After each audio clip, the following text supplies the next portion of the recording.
আসসালামু আলাইকুম, আশা করি সবাই ভালো আছেন। তো আজকে যে কথাটা বলবো, কিছু ছোট ভাই বন্ধু বাংলাদেশে চলে গেছে, তাদের উদ্দেশ্যে বলবো। তো ওরা যখন এখান থেকে চলে গেছে, নাম বলতেছি, তাদের নাম হলো রহিম, রাকিব, বাবু, রাশেদুল, দেলোয়ার, মিঠু, একলাস। ওরা যখন যেদিন চলে গেছে জায়গা থেকে, এর পরের দিনেই এই বরফটা পড়ছে। তো এদের আসলে কপালটা খারাপ, যারা এই বরফটা দেখে যেতে পারছে না।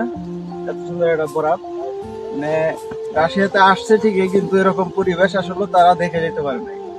এই জন্য আমরা অনেক, আমি আমার মানে অনেক কষ্ট লাগবে যে ছোট ভাইগুলা আসলো কিন্তু বরফ দেখে যেতে পারলো না। পরের দিন, ঠিক যেদিন গেছে ওর পরের দিনেই বরফ গুলা পড়ছে। তো আমি খুবই কষ্ট পাইলাম।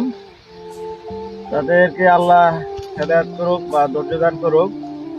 যে কোনো কারণবশত তারা চলে গেছে দেশে। তো সবাই দোয়া করি যাতে ভালো থাকে। আসসালামু আলাইকুম। আসসালামু আলাইকুম।